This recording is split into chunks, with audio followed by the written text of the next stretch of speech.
నమస్తే, welcome to power debate. నేను బ్రహ్మనాయుడు.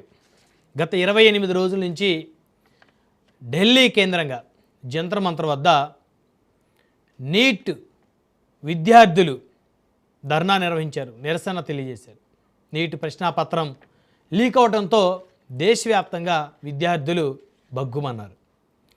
అయితే ఒక ప్రధానమైనటువంటి డిమాండ్ కేంద్ర విద్యాశాఖ మంత్రి రాజీనామా చేయాలని, ఈ ప్రశ్నాపత్రం లీక్ మీద విచారణ జరపాలని, బాధ్యులను కఠినంగా శిక్షించాలని విద్యార్థులు గత 28 రోజుల నుంచి డిమాండ్ చేస్తున్నారు. అయితే విద్యార్థులకి మద్దతుగా కాక్రోచ్ జనతా పార్టీ కీలకంగా వ్యవహరించింది ఈ అంశంలో. అదేవిధంగా కాంగ్రెస్ పార్టీ వాటి మిత్రపక్షాలు కూడా విద్యార్థుల నిరసనకి మద్దతు తెలియజేశాయి. ఒకానొక సమయంలో పోలీసులు వర్సెస్ విద్యార్థులుగా ఎపిసోడ్ మారిపోయింది. పోలీసులు లాఠీచార్జ్ చేయటం, భాష్యవాయువులు ప్రయోగించటం, అదేవిధంగా విద్యార్థులు కూడా పోలీసుల మీద రాళ్ళు రువ్వటం. దాదాపు వారం రోజుల నుంచి కూడా పెద్ద ఎత్తున విద్యార్థులకి పోలీసులకి మధ్య ఢిల్లీలో జంతర్ మంతర్ వద్ద ఈ యొక్క పరిస్థితులు చోటు చేసుకున్నాయి. అయితే అసలు వాళ్ళు విద్యార్థులు కాదని, వాళ్ళలో చాలామంది ఆందోళనకారులు ఉన్నారని, చాలామంది విద్యార్థుల ముసుగులో రెచ్చగొట్టే ప్రయత్నం చేశారని చెప్పేసి బీజేపీ వారికి అనుబంధంగా ఉన్నటువంటి రాజకీయ పార్టీలు సోషల్ మీడియా వేదికగా ప్రచారం చేసినటువంటి పరిస్థితి. అయితే వాళ్ళు విద్యార్థులనేని, సో విద్యార్థులు అడిగినటువంటి ప్రశ్నలకి సమాధానం చెప్పలేక వారిని ఏదో దేశద్రోహులుగా చిత్రీకరిస్తున్నారని చెప్పేసి కాక్రోచ్ జనతా పార్టీ వారికి మద్దతు ఇచ్చేటువంటి రాజకీయ పార్టీలు మాట్లాడిన పరిస్థితి. అయితే ఎట్టకేలకు ఈరోజు కేంద్ర విద్యాశాఖ మంత్రి ధర్మేంద్ర ప్రధాన్ రాజీనామా చేశారు. అయితే యువత భవిష్యత్ కోసమే తాను రాజీనామా చేసినట్టు పేర్కొన్నారు. నీట్ పేపర్ వ్యవహారంతో కేంద్ర విద్యాశాఖ మంత్రి రాజీనామా చేశారు. నీట్ పేపర్ లీకేజీ అంశంకి సంబంధించి తాను బాధ్యత వహిస్తూ రాజీనామా చేసినట్లు మరి కేంద్ర విద్యాశాఖ మంత్రి తెలిపారు. ఇక కాక్రోచ్ జనతా పార్టీ పోరాటం ఫలించిందా? చనిపోయిన విద్యార్థులకు ₹1 కోటి నష్టపరిహారం ఇవ్వాలన్నారు. అదేవిధంగా విద్యార్థుల మీద లాఠీచార్జ్ చేసి దారుణంగా వారిని చిత్రహింసలకు గురి చేసిన పోలీసుల మీద కూడా చర్యలు తీసుకోవాలని చెప్పేసి కాక్రోచ్ జనతా పార్టీ అధ్యక్షుడు కూడా ఈరోజు ఢిల్లీ జంతర్ మంతర్ వద్ద వచ్చి మాట్లాడినటువంటి పరిస్థితి. ఇక కాక్రోచ్ జనతా పార్టీ అధినేత అభిజిత్ డిమాండ్కు కేంద్రం తలొగ్గిందా? కాక్రోచ్ జనతా పార్టీపై దేశవ్యాప్తంగా ఒక పాజిటివ్ వాతావరణం రానుందా? కేంద్ర మంత్రి రాజీనామాతోటి ప్రతిపక్షాలు శాంతించాయా? ఈ అంశాలను చర్చిద్దాం. ఇదే వాటి పవర్ డిబేట్, తలొగ్గిన కేంద్రం. ఈ డిబేట్లో మనతో పాల్గొంటున్నారు నర్రెడ్డి తులసిరెడ్డి గారు, కాంగ్రెస్ పార్టీ సీనియర్ నేత, మాజీ రాజ్యసభ సభ్యులు, మనతోటి జూమ్ కాల్ జాయిన్ అయ్యారు. అదేవిధంగా తాడువాయి రామకృష్ణ గారు, భారతీయ జనతా పార్టీ సీనియర్ నాయకులు, వారు కూడా మనతో జూమ్ కాల్ జాయిన్ అయ్యారు. అదేవిధంగా చందు సాంబశివరావు గారు, జనసేన పార్టీ సీనియర్ నాయకులు, మరి కొద్దిసేపట్లో వారు కూడా మనతో జూమ్ కాల్ జాయిన్ అవుతారు. కాకుమార్ రాజశేఖర, వైఎస్ఆర్ కాంగ్రెస్ పార్టీ సీనియర్ నాయకులు, మాజీ కార్పొరేషన్ చైర్మన్, వారు కూడా మరి కొద్దిసేపట్లో మనతో జూమ్ కాల్ జాయిన్ అవుతారు. ముందుగా మనతోటి తులసిరెడ్డి గారు ఉన్నారు, మాజీ రాజ్యసభ సభ్యులు, వారితో మాట్లాడదాం. తులసిరెడ్డి గారు, గుడ్ ఈవినింగ్ అండి. గుడ్ ఈవినింగ్ నాయుడు గారు. సో ఈరోజు కేంద్ర విద్యాశాఖ మంత్రి రాజీనామా చేయడంతో దేశవ్యాప్తంగా కాంగ్రెస్ పార్టీ సంబరాలు చేసుకుంటూ ఉంది. తెలంగాణలో కూడా కాంగ్రెస్ పార్టీ మరి వారి విజయంగా భావిస్తున్నటువంటి పరిస్థితి ఉంది. సో కాక్రోచ్ జనతా పార్టీని నిన్న మొన్నటి వరకు కేవలం అది సోషల్ మీడియా పార్టీగా చూసినటువంటి జనం ఈరోజు అందరి అటెన్షన్ కేంద్ర విద్యాశాఖ మంత్రి రాజీనామాతోటి కాక్రోచ్ జనతా పార్టీ ఏదో సాధించింది అనేటువంటి ఒక ఒపీనియన్కి కూడా వస్తున్నటువంటి పరిస్థితి ఉంది. ఈ అంశాలను ఎలా చూడొచ్చు తులసిరెడ్డి గారు? ఇప్పుడు బెటర్ లేట్ దాన్ నెవర్ అని సామెత ఉంది. ఎట్టకేలకు ఆలస్యంగానైనా కేంద్ర విద్యాశాఖ మంత్రి గారు ధర్మేంద్ర ప్రధాన్ గారు రాజీనామా చేయడం, ఆయన రాజీనామాను ప్రధానమంత్రి గారు ఇమీడియట్ గా యాక్సెప్ట్ చేయడం, ఇది ఒక హర్షణీయం. దాన్ని వచ్చేసి మనం అభినందిస్తాం. ఎట్టకేలకు ఇదే ముందు చేసింటే ఇంకా వేరుగా ఉండేది. ఇక రెండవ అంశం, లీకేజీలు గతంలో కూడా జరిగాయి. ఈవెన్ నీటి లీకేజీలు కూడా గతంలో జరిగాయి. వినపడాలదా?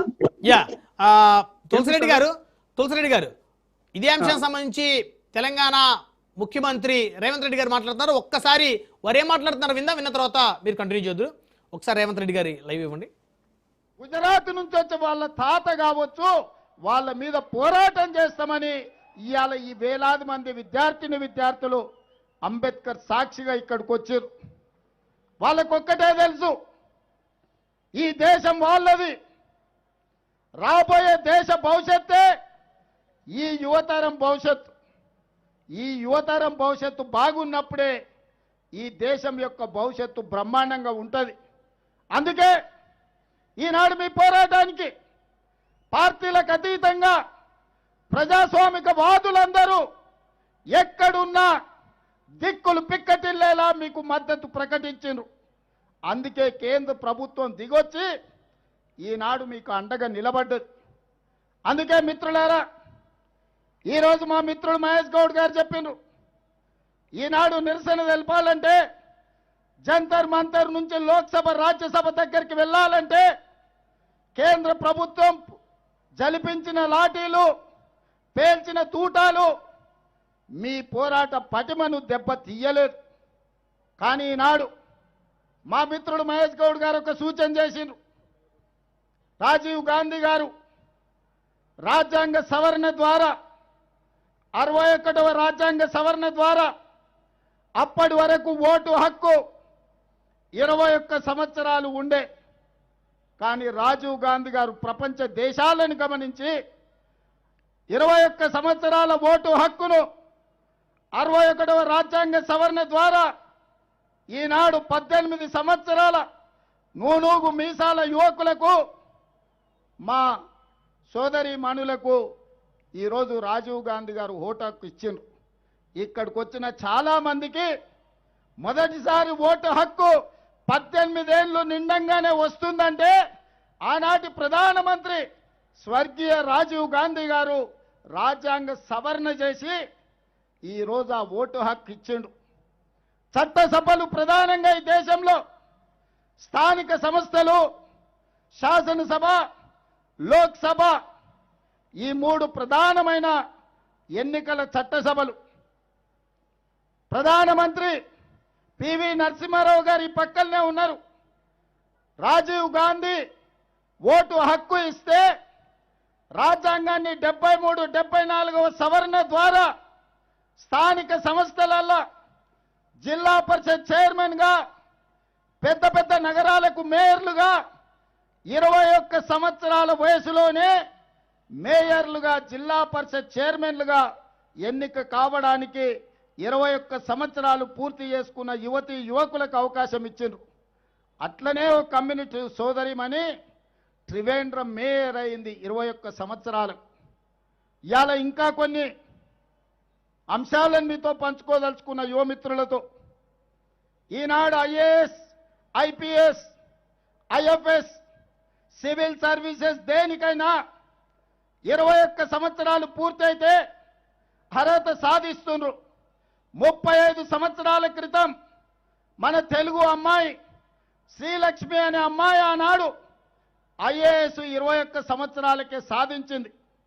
ఈ మధ్యకాలంలో మహబూబ్ నగర్ జిల్లా నుంచి డి అనన్య అనే అమ్మాయి. రైట్, తులసిరెడ్డి గారితో మాట్లాడదాం. తులసిరెడ్డి గారు, సో కాంగ్రెస్ పార్టీ కూడా ఈ యొక్క కేంద్ర విద్యాశాఖ మంత్రి గారి రాజీనామా అంశానికి సంబంధించి సో వారు కూడా కాక్రోచ్ జనతా పార్టీకి మద్దతు ఇచ్చారు కాబట్టి, చివరిలో విద్యార్థులకు మద్దతు ఇచ్చారు కాబట్టి మరీ ముఖ్యంగా సో వారి విజయంగా కూడా భావిస్తూ ఉన్నారు.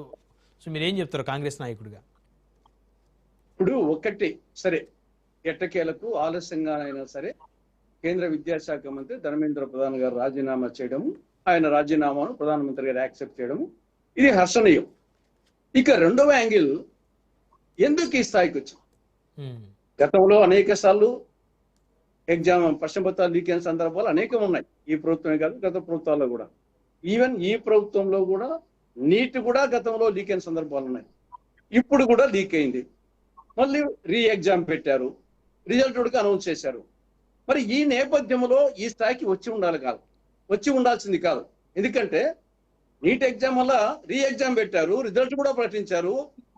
ఈ నేపథ్యంలో ఇంత దూరం ఎందుకు వచ్చిందంటే సమాజంలో అన్రెస్ట్, అసహనం అనేది ప్రభుత్వం మీద, మోడీ గారి ప్రభుత్వం మీద 12 సంవత్సరాలు అయింది కాబట్టి వ్యతిరేక పవనాలు, అసహనము, అలజడి అవి ఉన్న కారణంలో ఇది ఒక ప్రెసిపిటేటింగ్ ఫ్యాక్టర్ గా పనిచేసింది. ఈవెన్ శ్రీలంకలో, తర్వాత బంగ్లాదేశ్ లో, తర్వాత నేపాల్లో ఏ విధంగా ఆనాటి ఉన్న పరిస్థితులకు ఏదో ఒక ప్రెసిపిటేటింగ్ ఫ్యాక్టర్ పనిచేసి వచ్చినట్టుగా ఇక్కడ ప్రభుత్వ వ్యతిరేక కోణాలు బలంగా నిలిచే నేపథ్యం, లేకుంటే రీ ఎగ్జామ్ పెట్టిన తర్వాత అనౌన్స్మెంట్ చేసిన తర్వాత ఇంత దూరం రావాల్సిన అవసరం లేదు. అవును. కానీ దానికి వచ్చి ఇది ఒక ప్రెసిపిటేటింగ్ ఫ్యాక్టర్ గా పనిచేసింది. దానికి అనేక కారణాలు. 1975లో ఎమర్జెన్సీ విధించేదానికి ముందు దేశంలో పరిస్థితులు ఏ విధంగా ఉన్నాయో ఆనాటి పరిస్థితులు ప్రస్తుతం ఉన్నాయి. ఇందిరాగాంధీ గారు 1971లో బ్రహ్మాండంగా వచ్చేసి పొలిటికల్ గా 543 సీట్స్ గాను 352 సీట్స్ లో గెలిచింది. 1970 ఎన్నికల్లో 543కి 352. తర్వాత 71 యుద్ధంలో, భారత్ పాకిస్తాన్ యుద్ధంలో బంగ్లాదేశ్ విముక్తి సందర్భంగా వీరనారిగా ఆవిడ వచ్చేసి ప్రపంచవ్యాప్తంగా పేరు వచ్చింది. కానీ 75 కల్లా పరిస్థితి మారిపోయింది. ఈ మధ్య 4 సంవత్సరాల్లో ఏం జరిగింది? బీహార్లో జయప్రకాష్ నారాయణ ఉద్యమం మెయిన్ గా వచ్చేసి దాని జేపీ ఉద్యమం బీహార్లో ప్రారంభమై విద్యార్థి ఉద్యమంగా స్టార్ట్ కావడము. తర్వాత రైల్వే సమ్మె 1974లో జార్జి ఫెర్నాండెజ్. ఈ లోపల ఆర్థిక సంక్షోభం, చమురు సంక్షోభం రావడము, 2 సంవత్సరాల పాటు కంటిన్యూస్ గా 12 రాష్ట్రాల్లో కరువు రావడము, బంగ్లాదేశ్ పరిస్థితి ఇవ్వడము. ఈ విధంగా ఒక అనిశ్చిత పరిస్థితుల్లో చివరికి ట్రిగ్గరింగ్ ఫ్యాక్టర్ గా అలహాబాద్ హైకోర్టు తీర్పు వచ్చేసి ఒక ట్రిగ్గరింగ్ ఫ్యాక్టర్ అయింది. అదే విధంగా ఈనాడు సమాజంలో మోడీ గారి ప్రభుత్వం మీద ఈ 12 సంవత్సరాల్లో అనేక విధాలుగా అసహనం అనేది ప్రజల్లో, యూత్ లో, అన్ని వర్గాల్లో ఉంది. ఈ లోపల ఈ పశ్చిమాసియా యుద్ధము, ధరల పెరుగుదల గాని, తర్వాత రూపాయి పతనము, అవినీతి, నిరుద్యోగము, ఎల్నినో, ఈ యొక్క యువతలో ఈ యొక్క వివిధ ఎగ్జామ్స్ కంటిన్యూస్ గా రావడము, రైతుల్లో వ్యతిరేకత, పార్టీ ఫిరాయింపులు ప్రోత్సహించడము, ఇవన్నీ అప్రకటిత ఎమర్జెన్సీ, ఇవన్నీ ఒక గూడు కట్టుకొని ఉన్న నేపథ్యంలో ఇది ఒక ట్రిగ్గరింగ్ పాయింట్ గా ఏ విధంగా వచ్చేసి నేపాల్లో అనేక సమస్యల నేపథ్యంలో ఒక 26 సోషల్ మీడియా ప్లాట్ఫామ్స్ ను నిషేధించుతానే అదొక ఉద్యమంగా పోయింది. దానికి అనేక వాతావరణం అలా ఉంది. అదేవిధంగా బంగ్లాదేశ్ లో యాంటీ రిజర్వేషన్ అనేది అనేక నెపోటిజము, కరప్షన్ అన్ని ఉన్న నేపథ్యంలో ఆ యాంటీ రిజర్వేషన్ అనేది ఒకసారి ట్రిగ్గరింగ్ పాయింట్ అయిపోయింది. అదే విధంగా వచ్చేసి శ్రీలంకలో అనేక సమస్యలు ఉన్న నేపథ్యంలో ఒక ఆర్గానిక్ ఫార్మింగ్ అనేది, అది యాక్చువల్ గా మంచి ఉద్దేశంతోనే ఆర్గానిక్ ఫార్మింగ్ ప్రభుత్వం ప్రకటిస్తే రైతుల్లో వచ్చేసి వ్యతిరేకత వచ్చింది, మాకు ప్రొడక్షన్ తగ్గిపోతుందని చెప్పేసి. అది ట్రిగ్గరింగ్ పాయింట్ అయ్యి వచ్చేసి ఆ ప్రభుత్వాన్ని కూల్చే స్థాయికి వచ్చింది. కాబట్టి ఇప్పుడు మెయిన్ గా వచ్చేసి ఇది డెఫినెట్ గా వాళ్ళు ఒక క్రమశిక్షణాయుతంగా యువత చేశారంతా వాస్తవమే. కానీ దీనికి మూల కారణం వచ్చేసి సమాజంలో అన్రెస్ట్, అది యువతలో ఉంది, రైతులు. ఇప్పుడు కేంద్ర ప్రభుత్వం మీద కూడా అన్రెస్ట్ ఉందంటారా? కేంద్ర ప్రభుత్వం మీదనే ఇంకా దేశాన్ని పరిపాలిస్తున్న 12 సంవత్సరాలు ఉంటే రాష్ట్ర సమస్య అయితే రాష్ట్రాలు వేరు. ఇది కేంద్ర ప్రభుత్వం మీద ఇందిరాగాంధీ గారి మీదనే 1971-75 మధ్య 4 సంవత్సరాల్లోనే వీరనారిగా చలామణైనటువంటి ఆవిడ మీద 352 సీట్లు వచ్చిన నేపథ్యంలో 4 ఏళ్లలోనే దేశంలో అనేక చమురు సంక్షోభం గాని, ధరలు గాని, కరువు గాని, బంగ్లాదేశ్ కాంతి చీకుల విషయం గాని, ఇవన్నీ విద్యార్థి ఉద్యమాలు, ఇవన్నీ రైల్వే ఉద్యమాలు, ఇవన్నీ ప్రెసిపిటేటింగ్ ఫ్యాక్టర్స్ ఒకదానికొకటి ఆఖరికి వచ్చేసి అలహాబాద్ హైకోర్టు ట్రిగ్గరింగ్ పాయింట్ అయి ఎమర్జెన్సీ విధించాల్సిన స్థాయికి పోయింది. 4 ఏళ్లలోనే 352 సీట్లు వచ్చి ఇక్కడ ఆ కోణంలో చూస్తే బీజేపీ మోడీ ప్రభుత్వం అంత పటిష్టమైన పరిస్థితులు 240 ఉండేది, అప్పుడు 352. కాబట్టి 12 సంవత్సరాలు అయింది. సమాజంలో ఒక అన్రెస్ట్, నాట్ ఓన్లీ యువత, రైతుల్లో, ప్రభుత్వం మీద వచ్చేసి అసహనము, అలజడి, అసంతృప్తి తీవ్ర స్థాయిలో ఉంది. ఆ నేపథ్యంలో ఈ యొక్క నీట్ ఎగ్జామ్ వచ్చేసి ఇది ఒక ట్రిగ్గరింగ్ పాయింట్ గా పనిచేసింది. దాన్ని వచ్చేసి అభిజిత్ దీప్కే గాని, సౌరవ్ దాసు, అస్తోసు, మిగతా విద్యార్థి నాయకులు, యూత్ నాయకులు దాన్ని సిస్టమేటిక్ గా ఒక పకడ్బందీగా నాయకత్వ లక్షణాలతో తీసుకొచ్చారు. అది వాళ్ళని అభినందించాలా. కానీ దానికంటే ముఖ్యము సమాజంలో అలజడి ఉంది, అసహనం ఉంది, ఆ నేపథ్యంలో జరిగింది అనేది అర్థం చేసుకోవాలని నా అభిప్రాయం. రైట్. మనతోటి బీజేపీ సీనియర్ నేత తాడువే రామకృష్ణ గారు వారితో మాట్లాడదాం. రామకృష్ణ గారు, గుడ్ ఈవినింగ్ అండి. కేంద్ర విద్యాశాఖ మంత్రి రాజీనామా వరకు 28 రోజుల పాటు ఢిల్లీలో విద్యార్థులు నిరసన చేశారంటే ఇప్పుడు కేంద్రం తలొగ్గి దిగినట్ట, లేకపోతే విద్యార్థుల యొక్క భవిష్యత్తు కోసం రాజీనామా చేసినట్ట? ముందుగా ఈ ఛానల్ ఉన్నటువంటి ప్యానలిస్టులందరికీ నా నమస్కారములు. ఏంటంటే సార్, ఇది తలొగ్గినట్టు కాదు సార్. ఎందుకంటే నీట్ నీటి పవిత్రతను కాపాడటం కోసం బీజేపీ కట్టుబడి ఉంటుంది. ఉమ్, మాకు పార్టీ పదవులు ముఖ్యం కాదు సార్, పదవులు శాశ్వతం కాదు. ప్రజాస్వామ్యంలో గౌరవించే పార్టీ భారతీయ జనతా పార్టీ. తప్పు జరిగితే చర్య తీసుకుంటాం. నీటిలో ఏదైతే జరిగిందో వెంటనే సంస్కరణలు చేసినటువంటి పార్టీ నరేంద్ర మోడీ గారి నాయకత్వంలో ఉమ్, జరిగినటువంటి వీళ్ళు ఏదైతే 150 లీకులు జరిగాయి గత ప్రభుత్వాలలో. ఇదే ధర్మేంద్ర ప్రధాన్ గారు 2014లో భారతీయ జనతా పార్టీ వచ్చిన తర్వాత 60,000 సీట్లు ఎంబీబీఎస్ సీట్లు పెంచారు. ఇది యువతకు ప్రాధాన్యత ఇచ్చినట్లు కాదా? ఉమ్, ఎందుకంటే ఎక్కడైతే ఈ కాంగ్రెస్ పార్టీ ఉందో అక్కడ నీటి విద్యార్థులు 100 మంది కూడా లేరు సార్. ఎందుకంటే మే 3వ తారీఖున ఎగ్జామ్ జరిగితే 4 రోజుల్లో లీక్ అయిన విషయం తెలుసుకొని ధర్మేంద్ర ప్రధాన్ గారు ప్రెస్ మీట్ పెట్టి పోలీస్ కంప్లైంట్ ఇచ్చి 12 రోజుల్లోనే సిబిఐ ఎన్టీఏ చైర్మన్ ని తీసివేసి పారదర్శకతో అన్ని చర్యలను త్వరితగతంగా తీసుకోవడం జరిగింది సార్. ఉమ్. మీరు అంటున్నట్లు రాజీనామా అడగటం కాదు, మేము రిజల్ట్స్ ఇస్తాం. 67,000 సీట్ల రిజల్ట్ ఇచ్చాం. ఓకే. ఇది యువతకు కావాలి. అంటే ఇన్ని రోజులు ఆలస్యంగా ఎందుకు రాజీనామా చేశారు చిత్తశుద్ధి ఉంటే అని ఇండైరెక్ట్ గా తులసిరెడ్డి గారు అన్నారు కదా ఇప్పుడు. అంటే సార్ యువతకు కావాల్సినది ఏమిటంటే సార్ 67,000 సీట్లు పెంచాం. యువతకు కావాల్సింది ఏంటి సార్? ఎయిమ్స్ కాలేజీలు 23 కాలేజీలు కట్టాం. ఎక్కడా కూడా లోపించకుండా యువత భవిష్యత్తు కోసం మేము చేశాం. అంతేగాని ఈ యొక్క ఉద్యమాన్ని అడ్డు పెట్టుకొని సమాజంలోని తీవ్రవాదుల్ని అనైతిక శక్తులను కూడగట్టుకొని ప్రధానమంత్రి ఇంటి మీద దాడి చేయడం అన్నది ఎవరైనా సహిస్తారా అంటే అది ఒక కాంగ్రెస్ పార్టీకి చెందుతుంది. ఎందుకంటే చెప్పారు, కాంగ్రెస్ పార్టీ అధికారం ప్రతిపక్షంలో ఉంటేనే దేశానికి తలనొప్పిగా తయారవుతారని. ఎందుకంటే సార్ కాంపిటీషన్ ఫీజు రద్దు చేసింది ఎవరు సార్? ఇదే ధర్మేంద్ర ప్రధాన్. ఎన్ఈపీ తెచ్చింది ఎవరు సార్? ధర్మేంద్ర ప్రధాన్ గారు. మరి కాంగ్రెస్ హయాంలో వ్యాపం కుంభకోణంలో 50 మంది చనిపోతే అడిగిన దిక్కు లేదు, చేసిన ఒక్క ఉద్యమం కూడా చేసిన దాఖలు. ఇప్పుడు రామకృష్ణ గారు ఒక్క ఆన్సర్ ఏం కావాలంటే, నీట్ ప్రశ్నాపత్రం లీక్ అయింది అని చెప్పేసి బీజేపీ కూడా బలంగా నమ్ముతుంది, దాంట్లో ఎలాంటి డౌట్ లేదు.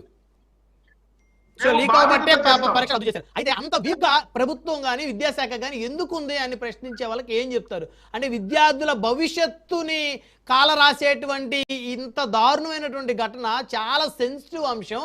మరి అంత జరిగితే ఈ ప్రభుత్వం దేశ రక్షణ కోసం ఎంతో కష్టపడి ముందుకెళ్తున్నటువంటి ఈ ప్రభుత్వం విద్యార్థుల యొక్క భవిష్యత్తు ఈ విధంగా అయ్యేటువంటి ప్రశ్నాపత్రం లీకేజ్ వ్యవహారంలో ఎందుకు కట్టుదిట్టమైనటువంటి భద్రతలు తీసుకోలేకపోయింది సార్? చేసింది సార్. ఎందుకంటే ఇక్కడ మీరు మాట్లాడిన ధర్మేంద్ర ప్రధాన్ ప్రభుత్వాన్ని అంటున్నారు, ఇదే విపక్షాలు. నేను కరెక్ట్ గా ఒక సూటి ప్రశ్న వేస్తున్నాను. ఆ ప్రొఫెసర్స్ ఎందుకు చేశారు? ఆ ప్రొఫెసర్స్ చేసినటువంటి ఏ సంస్థకు దారాదత్తం చేయడం చేశారు? ఆ సంస్థ పేరు చెప్పరు. చేసినటువంటి ప్రొఫెసర్ల గురించి మాట్లాడరు. మీకు కావాల్సింది ధర్మేంద్ర ప్రధాన్ చేసింది ఏంటి? యువతకు చేసింది ఏంటి? 60,000 సీట్లు పెంచడం యువతకు చేసిన అన్యాయమా? కాదు కదా. బాధ్యత మేము పారిపోం సార్. బాధ్యత అంటే సమస్యను పరిష్కరించడానికి భారతీయ జనతా పార్టీ ఎప్పుడు కూడా కట్టుబడి ఉంటుంది. అది ధర్మేంద్ర ప్రధాన్ గారు చేశారు. ఎందుకంటే రాజీనామా చేయడం కాదు, సంస్కరణలు తేవాలి. సిబిఐని వేశాం, ఎన్టీఏని రద్దు చేశాం. వెంటనే దాని మీద ఫాస్ట్ ట్రాక్ కోర్టును పెట్టాం. మరి శిక్ష అమలు అవుతే, శిక్ష కనుక రుజువు అవుతే మరి ₹1,00,00,000 ఫైన్ కూడా త్వరితగతిన తీసుకొని వచ్చాం. అంతేకాదు ఎగ్జామ్ కండక్ట్ చేశాం. 21 లక్షల మందికి పైగా ఎగ్జామ్ కి హాజరవుతే 11 లక్షల మందికి పైగా దానిలో క్వాలిఫై అయ్యారు. తల్లిదండ్రులందరూ కూడా చక్కగా ఉన్నారు. కౌన్సిలింగ్ కూడా జరుగుతుంది. సంవత్సరంలో 901 సీట్లను కూడా పెంచడం జరిగింది. ఎక్కడ కూడా ప్రాధాన్యత ఇచ్చేది. ఇందాక తులసిరెడ్డి గారు చెప్తున్నారు, 12 సంవత్సరాలలో మోడీ మీద అసహనం ఎక్కడా లేదు సార్. 12 సంవత్సరాల్లో భారతదేశం అద్వితీయంగా వేగంగా శరవేగంగా ముందుకెళ్తుంది సార్. 60 సంవత్సరాల్లో చెయ్యలేదు కాంగ్రెస్ ప్రభుత్వం, చేతగాని ప్రభుత్వం. 12 ఏళ్లలో చేసే రోజుకి వీళ్ళకి ఎటువంటి వ్యాపకం లేకుండా అమాయకమైనటువంటి సంఘ విద్రోహ శక్తులను తీసుకొని ఎక్కడైతే మరి వాళ్ళకు వచ్చినటువంటి నిధులు, విదేశీ నిధులను కూడా సార్ ఇప్పుడు వీళ్ళు అంటున్నారు రేపొద్దున ఆల్రెడీ అమల్లో ఉంది. జూలై 19th నుంచి అక్టోబర్ 18th దాకా అమల్లో ఉన్న ఎన్ఐఏ చట్టం రేపు తప్పకుండా వీటి వెనుక ఉన్నటువంటి విద్రోహ శక్తులకు ఎక్కడి నుంచి ఫండ్స్ వచ్చినాయి, వాటిని కూడా తేలుస్తారు. మీకు తెలుసు అంటే ఢిల్లీ సంఘ కమిషన్ విద్రోహ శక్తులు ఎవరు ఈ విద్యార్థుల ధర్నాలో పాల్గొన్నారా? మీరు మాట్లాడే మాటలు సంఘ విద్రోహ శక్తులు ఈ నీటు ప్రశ్న పత్రాలు లీక్ అయిన జంతర్ మంతర్ వద్ద ధర్నా చేస్తున్న విద్యార్థులతో కలిసి పోలీసుల మీద దాడి చేశారంటారా? పోలీసుల మీద దాడి కన్నా పోలీసుల మీద చేశారు సార్. పోలీసుల మీద దాడి చేశారు.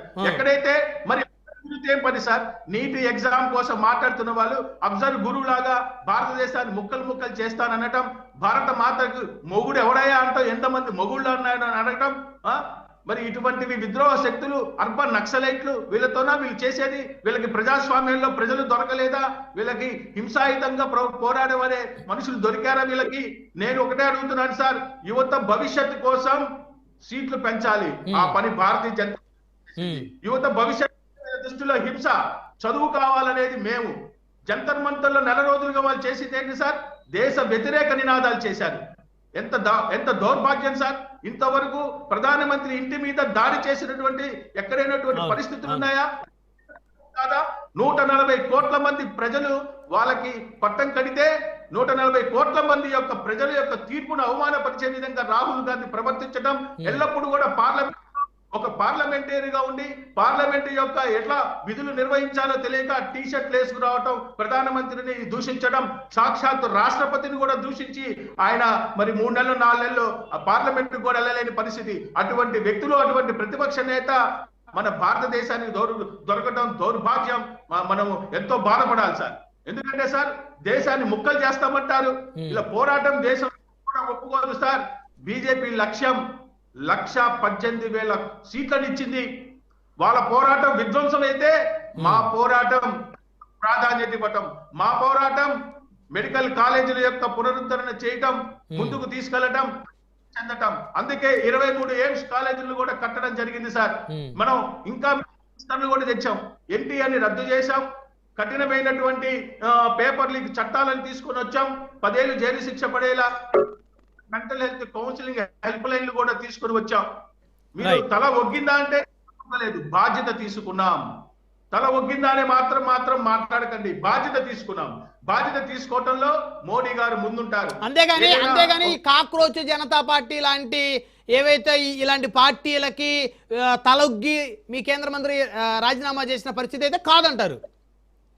కాదండి, మేము రాజీనామా చేసింది నీటి పవిత్రత కోసం. ఓకే, అంటే ఇప్పుడు దాన్ని ఎలా ప్రొజెక్ట్ అవుతుందంటే, ఇప్పుడు కాంగ్రెస్ వాటి మిత్రపక్షాలు కలిసి కాక్రోచ్ జనతా పార్టీ వీళ్ళందరూ కలిసి కూడా పెద్ద ఎత్తున 20 రోజుల పాటు ఢిల్లీలో జంతర్ మంతర్ వద్ద నిరసనలు ధర్నాలు చేస్తే వాటికి తలొగ్గి ఈరోజు కేంద్ర ప్రభుత్వం తీసుకున్న నిర్ణయం ప్రకారం విద్యాశాఖ మంత్రి రాజీనామా చేశారనేది ఇప్పుడు పబ్లిక్లోకి వెళ్తుంది. ఆ విధంగా కాంగ్రెస్ పార్టీ సంబంధించిన వివిధ రాష్ట్రాల్లో ఉన్న కాంగ్రెస్ ముఖ్యమంత్రులు కానీ ఆ నేతలు కానీ వాళ్ళందరూ కూడా సంబరాలు చేసుకున్నారు. ఇప్పుడు అంటే బీజేపీ పతనం మొదలైంది అనేటువంటి మెసేజ్ను వారు ఇచ్చేటువంటి ప్రక్రియ కొనసాగుతుంది. మీరు అబ్జర్వ్ చేస్తారో లేదో?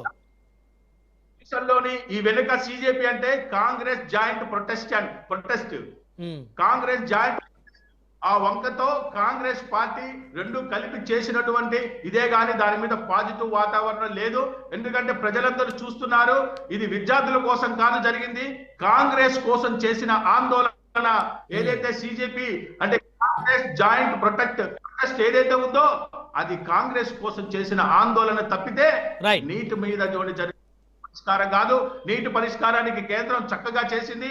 అందుకే పవిత్రత కోసం కట్టుబడి ఉండి రాజీనామా చేశాం. పదవులు ఎప్పుడు శాశ్వతం కాదు.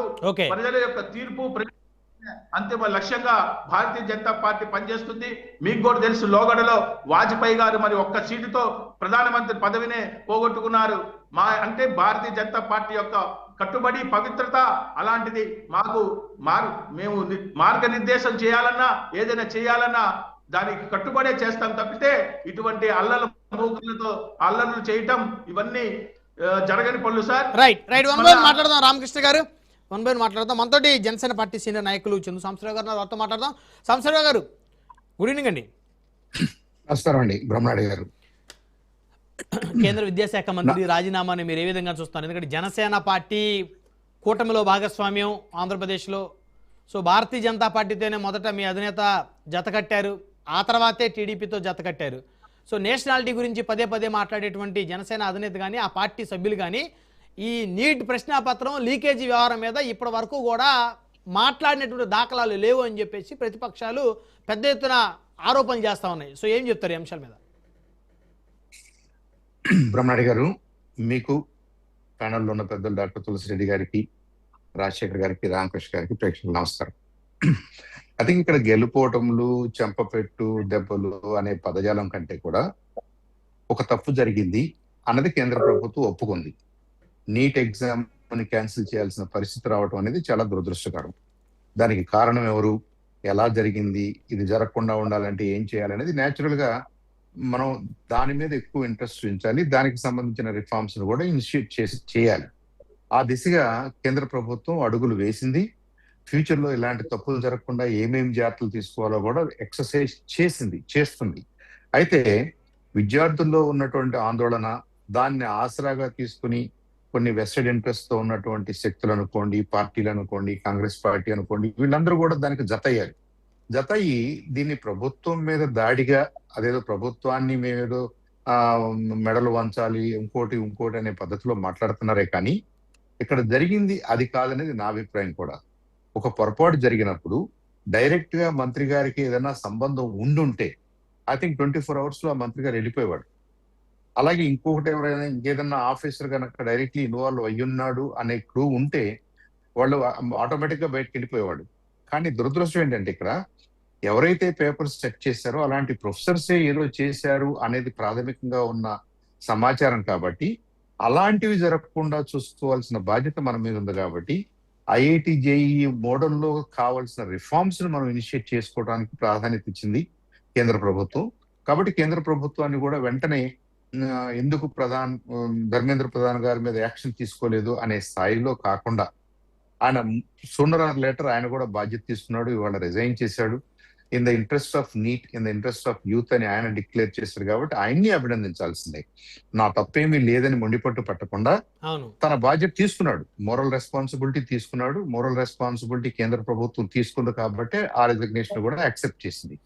అయితే ఇక్కడ సిజేఐ కాక్రోచ్ జనతా పార్టీ అనే ఒక వాటెవర్ అదొక ఫిక్షనల్ నేమ్ అయినప్పటికీ, ఫిక్షనల్ గ్రూప్ అయినప్పటికీ వాళ్ళు కూడా ఈ ప్రొటెస్ట్ చాలా బలంగా చేశారు.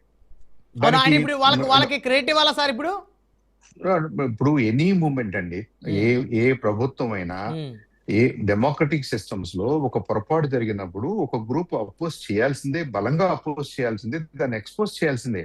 అది మన బలంగానే చూసుకోవాలి కానీ దాని ఏదో వీక్నెస్ గా నేనేం చూడట్లేదు. ఓవరాల్ గా ఈ మన గవర్నమెంట్ లో ఉన్నటువంటి, మన డెమోక్రసీలో ఉన్నటువంటి బలానికి చిహ్నం అది. అయితే ఈ క్రమంలో మనం ప్రొటెస్ట్ చేస్తున్నాము అనే క్రమంలో ఇందాక రామకృష్ణ గారు ఎక్స్ప్లెయిన్ చేసినట్టుగా మీరు దేశాన్ని కించపరిచే విధంగా, వ్యక్తుల్ని కించపరిచే విధంగా ఏదన్నా చేశారనుకోండి, ఆబ్వియస్ గా అనుమానాలు వస్తాయి. వాళ్ళకి కావాల్సింది ఏంటి, నీట్ లో ఇలాంటి తప్పు జరిగింది, ఇది జరగకుండా చూడటానికి గవర్నమెంట్ మీద ఒత్తిడి తీసుకురావాలి, గవర్నమెంట్ మీద ప్రొటెస్ట్ చేయాల్సిందే. చేశారు వాళ్ళు. ఆ పార్టీకి డెఫినెట్ గా మనం ఎవరైతే ప్రొటెస్ట్ లో జెన్యూన్ గా పాల్గొన్నారో వాళ్ళ తప్పేమీ లేదు, వాళ్ళని అభినందించాల్సిందే. సో ఈ విద్యార్థుల ముసుగులో కొంతమంది ఆందోళనకారులు చెలరేగిపోయారని, వీరికి ఎవరో తెర వెనుక నుంచి ఫండింగ్ చేస్తున్నారని ఇప్పుడు రామకృష్ణ గారు ఆరోపణ.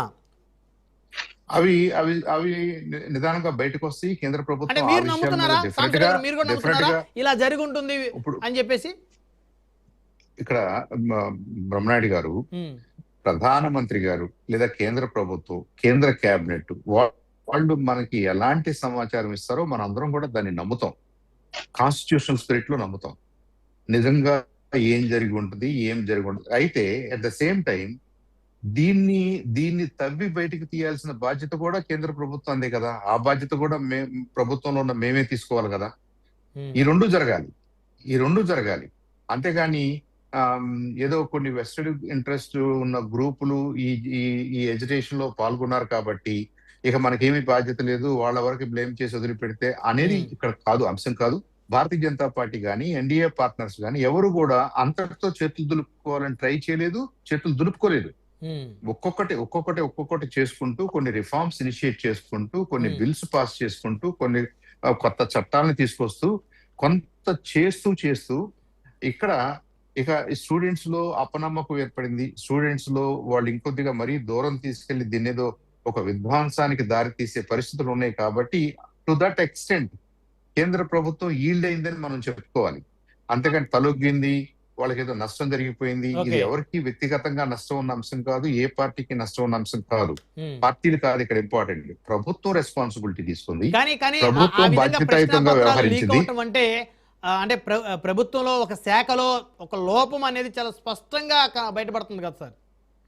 ఉంది కాబట్టి దానికి కరెక్ట్ మెజర్స్ తీసుకున్నారు కదా.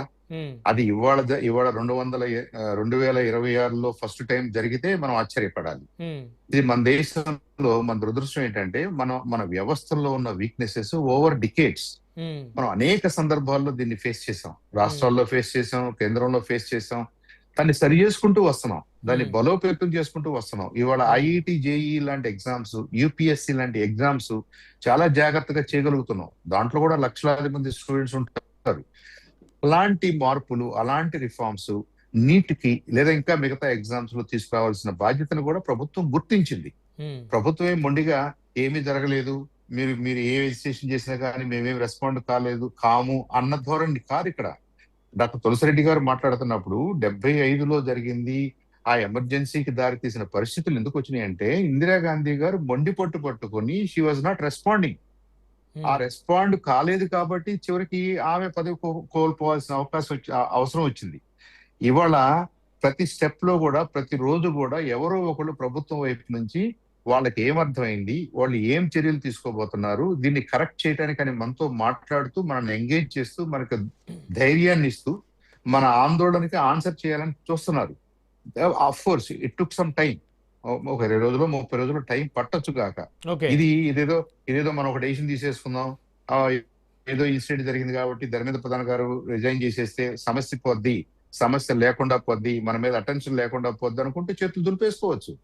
ప్రధాని గారికి ఇది ఒక్కటే పదవి కాదు, ఇది దీనికోసం ఆయన లేడు. ఆయన ఈ హ్యాస్ హిజ్ ఓన్ క్రెడెన్షియల్స్. ఇక్కడ ఆయన పదవి అనేది ఇంపార్టెంట్ కాదు.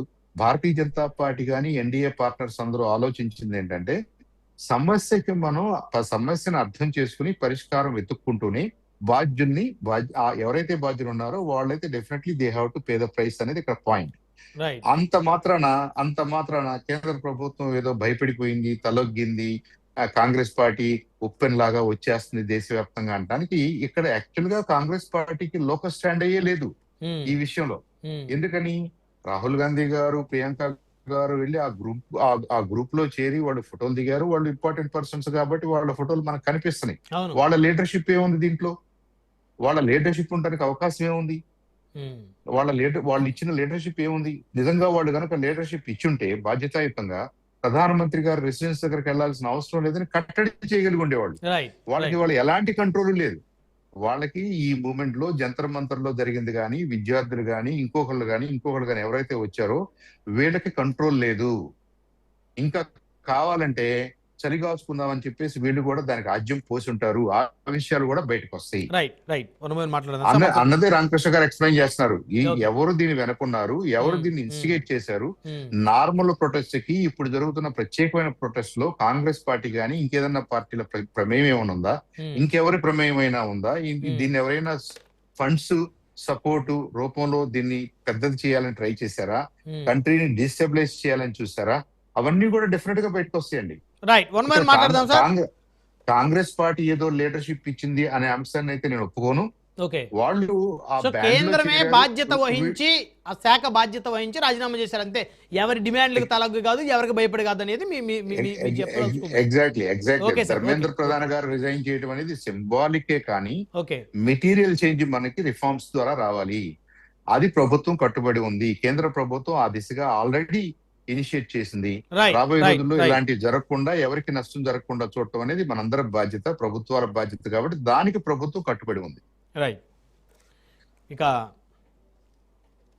వైఎస్ఆర్ కాంగ్రెస్ పార్టీ నుంచి కాకుమాన్ రాజశేఖర్ గారు మనతో జుంకలు అందుబాటులో ఉన్నారు, వారితో మాట్లాడదాం. కాకుమాన్ రాజశేఖర్ గారు, గుడ్ ఈవినింగ్ అండి. Good evening. సో ఇంతకీ మీరు ఏ వైపున ఉన్నారు? కాంగ్రెస్ వైపు ఉన్నారా, బీజేపీ వైపు ఉన్నారా, కాక్రోచ్ జనతా పార్టీ వైపు ఉన్నారా, లేదు విద్యార్థుల వైపు ఉన్నారా? ప్యానెల్ ఉన్నటువంటి పెద్దలు చంద్ర సాంబశివరావు గారికి, తులసిరెడ్డి గారికి, అదేవిధంగా మిత్రులు రామకృష్ణ గారికి ముందుగా నమస్కారాలు. ఇప్పుడు మేము ఏ వైపు ఉన్నాము అనేటువంటి దానికంటే జరుగుతున్నటువంటి ఉద్యమం సహేతుకమైందా కాదా అనేది ఆలోచన చేస్తే సహేతుకమైందనే మేము భావిస్తా ఉన్నాం. విద్యార్థులు యొక్క కోరిక లేదా వాళ్ళు చేస్తున్నటువంటి ఉద్యమానికి ఒక అర్థం ఉంది, పరమార్థం. ఎందుకంటే దాదాపు 37 రోజుల నుంచి ఈ ఉద్యమం అనేటువంటిది జరుగుతూ ఉంది. మరి అందులో సోనం వాంగ్చుక్ గారు దాదాపు మరి 23-24 రోజులు హైకోర్టు చేసినట్టున్నారు ఆయన. అంటే దీని యొక్క ఇంటెన్సిటీ ఏంటి అనేది ఈ ఉద్యమం ద్వారా మనకు అర్థమవుతుంది క్లియర్ గా. ఇప్పుడు ఏదైతే రిజిగ్నేషన్స్ చేశారో ఇప్పటి వరకు మిత్రులందరూ కూడా ఇది ఎవరు యొక్క ప్రమేయం లేదు, ఎవరి యొక్క ఫోర్స్ లేదు అనడం అనేది పొరపాటు. ఇప్పుడు ఇంత ఫోర్స్ రాకపోతే ఇంత పెద్ద ఉద్యమం ఢిల్లీ నుంచి దేశవ్యాప్తంగా అది స్ప్రెడ్ అవుతున్నటువంటి సందర్భంలో కేంద్ర ప్రభుత్వం తప్పనిసరి పరిస్థితుల్లో గత్యంతరం లేక రాజీనామాలు చేయించడం జరిగింది. అంటే కేంద్ర ప్రభుత్వం తలొగ్గి చేయించిందంటారు మీరు? ఖచ్చితంగా అంతేనా? అనివార్యం. అంటే మీరు గత్యంతరం లేక అనే పదం వాడారంటే అంటే కేంద్రం వెనకడుగేసింది అనేది మీ స్టాండ్? అది అనివార్యం అండి, చెయ్యాలి. ఎందుకంటే ఉద్యమం అనేటువంటిది విద్యార్థులకు సంబంధించి ఆశామాషాది కాదు. వాళ్ళు చాలా స్పష్టంగా చెబుతున్నారు, do not mess with the younger generation అని. ఈ జనరేషన్ తో పెట్టుకుంటే మామూలుగా ఉండదు అనేటువంటి లెక్కలోనే వాళ్ళు మాట్లాడుతున్నారు. వాళ్ళు ఎక్కడ తగ్గలా. మీరు చూసారు కదా, ఉద్యమాలు ఏ స్థాయిలో కూడా తగ్గకుండా నడిపించారు వాళ్ళు. అంటే ఇంత ఉద్యమము ఈ మధ్యకాలంలో ఎప్పుడు కూడా మనం చూశారు మాస్టర్. కాబట్టి స్వతంత్రం అనంతరం అప్పుడు స్వతంత్ర పోరాటం జరిగిన తర్వాత బహుశా ఇదే ఢిల్లీలో జరుగుతున్నటువంటి ఉద్యమం చూస్తే అది మరి భారతదేశ యువత ఏ విధంగా స్పందిస్తుంది, ఏదైనా అన్యాయం జరిగినా అక్రమాలు జరిగినా అది ప్రభుత్వాలు ఏదైనా కావచ్చు. ఇప్పుడు మనము కాంగ్రెస్ పార్టీ మద్దతు ఇచ్చిందని దాన్ని మనం తప్పు పట్టాల్సిన అవసరం లేదు. ఒక అపోజిషన్ పార్టీగా కాంగ్రెస్ పార్టీ మద్దతు ఇవ్వడం అనేటువంటిది అది న్యాయమైనటువంటి దాంట్లో ఎవరున్నా అంతే. అది వాళ్ళున్నా మరొకరున్నా ఎవరైనా సరే కోరిక న్యాయమైందా కాదా అనేది చూడాలి. ఎవరు మద్దతు ఇచ్చారు, ఎవరు వెనకున్నారు, ఎవరు వీళ్ళకి ఆర్థికంగా సపోర్ట్ చేశారు, ఇవన్నీ అంశాలు పక్కన పెట్టాలి. అంటే ఈ విద్యార్థుల ముసుగులో కొంతమంది ఆందోళనకారులు జొరబడ్డారు అని చెప్పేసి ఇందాక రామకృష్ణ గారు మాట్లాడారు కదా, సో మీరు ఆ అంశానికి ఏం చెప్తారు సమాధానం? మీరు కూడా అదే స్టాండ్ మీద ఉన్నారా? ఇప్పుడు బ్రహ్మనాయుడు గారు ఉద్యమం జరుగుతున్నప్పుడు కొంతమంది అలాంటి వాళ్ళు కూడా ఎంటర్ అవుతారు. వాళ్ళ స్వార్థం కోసం, వాళ్ళ అజెండా ఏదో ఉంటది, వాళ్ళ అవకాశం కోసం వాళ్ళు చూస్తారు. వాళ్ళు ఏదో డిస్టర్బ్ చేయాలనో లేకపోతే మరొక విధంగా రాజకీయ ఎత్తుగడలు కూడా ఉంటాయి. అవసరమైతే డిస్టర్బ్ చేయడానికి కూడా ఎవరైనా పంపొచ్చు. అధికార పార్టీ అని పంపొచ్చు, అపోజిషన్ పార్టీ అని పంపొచ్చు, మరొకరైనా పంపొచ్చు. ఎవరైనా సరే ఉద్యమాన్ని నీరు కార్చడానికి చేసేటువంటి ప్రయత్నం చేయొచ్చు. కానీ అల్టిమేట్ గా ఆ ఉద్యమం యొక్క స్వరూపము ఏంటి, లేదా ఉద్యమం దేని కొరకు చేస్తున్నారు అనేటువంటిది నిజాయితీగా ఉండదు. ఆ ఉద్యమం అనేటువంటిది అవసరం అనేటువంటిది భారతదేశ ప్రజలు గుర్తించారు కాబట్టి అన్ని రాష్ట్రాలు కూడా స్ప్రెడ్ అవుతున్నటువంటి సందర్భంలో తీసుకున్నటువంటి నిర్ణయమే మరి ధర్మేంద్ర ప్రధాన్ గారి యొక్క రాజీనామా. ఇప్పుడు అదే ముందే తీసుకున్నట్టయితే ఈ పరిస్థితి ఉండేది కాదు. మనం ఇప్పుడు మాట్లాడుకోవాల్సినంత అవసరం లేదు. అంటే ముందే అంటే వాళ్ళు కూడా ఒకసారి అన్ని విశ్లేషణ చేసుకోవాలిగా. అదేనండి, విశ్లేషణ చేసుకున్నాకే అది రద్దు చేశారు. అది రద్దు చేశాకే మళ్ళీ పెట్టారు. ఆ తర్వాత అధికారులు వాళ్ళ మీద కొంతమంది మీద చర్యలు తీసుకున్నారు. వాళ్ళ మీద ఎంక్వైరీలు, సిబిఐ ఎంక్వైరీ వేశారు. దాని మీద కేసు నడుస్తా ఉంది. అంటే ఇప్పుడు దాంట్లో పొరపాటు జరిగింది అని గుర్తించారు కదా. కాబట్టి నైతిక బాధ్యత వహించి ఆయన అప్పుడే రాజీనామా చేయవలసి ఉంది. అంటే పొలిటికల్ అకౌంటబిలిటీ అనేటువంటిది ఉండేది అప్పుడు చేస్తే. కాబట్టి ఇంత పెద్ద ఉద్యమం చేసిన తర్వాత చేయడం అనేటువంటిది సరే, అది వేరే విషయం. ఎప్పుడు చేశారు అనేది కాదు, మొత్తానికి చేశారు. వాళ్ళు శాంతించారు. మరి వాళ్ళు కూడా వాళ్ళు ఏదైతే డిమాండ్స్ పెట్టారో కేసులు ఎత్తేయాలనో లేదా చనిపోయినటువంటి వాళ్ళకి మళ్ళీ ఏదో కాంపన్సేషన్ ఏదో ఒకటి చేయాలనో ఏదో ఒక కొన్ని డిమాండ్స్ పెట్టారు. దానికి కూడా ప్రభుత్వం దాదాపుగా అంగీకరించింది. రేపు మంగళవారం ఎప్పుడో రిటర్న్ గా కూడా ఇస్తాం అన్నారు వాళ్ళకి. అయితే అంతవరకు కేంద్రంలో జరిగింది. అయితే నేను ఒక మాట చెప్పదలుచుకున్నాను బ్రహ్మనాయుడు గారు, ఆంధ్రప్రదేశ్ లో కూడా డిఎస్సి జరిగింది. 16,000 మంది ఉద్యోగాలు అనౌన్స్ చేశారు. 16,000 మంది. అందులో కూడా అక్రమాలు జరిగినాయి అని మేము చాలా గొడవ చేస్తా ఉన్నాం. చాలా రోజుల నుంచి దాన్ని తీసుకొస్తున్నాం. జరిగినటువంటి వాటికి సాక్ష్యాధారాలతో కూడా చెప్తా ఉన్నాం. అయినప్పటికీ కూడా ఎక్కడ కూడా ప్రభుత్వం ఆంధ్రప్రదేశ్ లో స్పందించలేదు. అంటే జరగలేదనేది ఆంధ్రప్రదేశ్ ప్రభుత్వం యొక్క వారి స్టాండ్, వారి అభిప్రాయం. మీరు ఓన్లీ ఆరోపణలే చేస్తున్నారు. డిఎస్సి నిర్వహించడం ఎలాంటి అవకతవకలు జరగలేదనేది వారు చెప్తున్నారు. ఎందుకంటే అక్కడ మంత్రి నారా లోకేష్ గారు కదా, సో చాలా స్ట్రిక్ట్ గా ఉండేటువంటి పరిస్థితి. అవునండి, నారా లోకేష్ గారు ఎంత స్ట్రిక్ట్ గా ఉంటారో మీరు సర్టిఫికేట్ ఇవ్వాలా లేకపోతే మేము సర్టిఫికేట్ ఇవ్వాలా. మనం దాని అక్కడ జరిగిన వాస్తవం ఏంటంటే సార్, ఇప్పుడు ఈ ప్రశ్నపత్ర తయారీ బాధ్యత అంతా ఒక వ్యవస్థ దగ్గర ఉండాలండి. అసలు ప్రశ్న పత్రాలు తయారు చేస్తేనే ఒక వ్యవస్థ దగ్గర ఉండాలి. పరీక్షల నిర్వహణ బాధ్యత మరొక స్వతంత్ర వ్యవస్థ దగ్గర అది ఉండాలి. వేరు ఉండాల్సినటువంటి అంశాలు. కానీ రెండు కలిపి ఒక కీలకమైనటువంటి బాధ్యత ఒకే అధికారి పరిధిలో ఎందుకుంది అనేటువంటిది మేము ప్రశ్నిస్తా ఉన్నాం.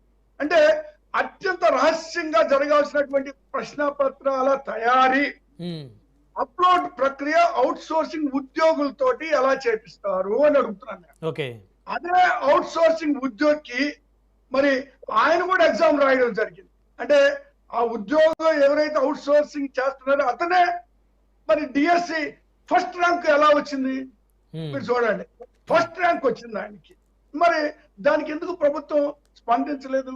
మేము ఎప్పుడైతే ఈ పాయింట్ రైజ్ చేసామో, దీనికి సంబంధించినటువంటి సాక్ష్యాధారాలు బయట పెట్టామో, వెంటనే ఏం చేశారు వాళ్ళు, ఆ లిస్ట్ లో నుంచి అతన్ని తొలగించేశారు.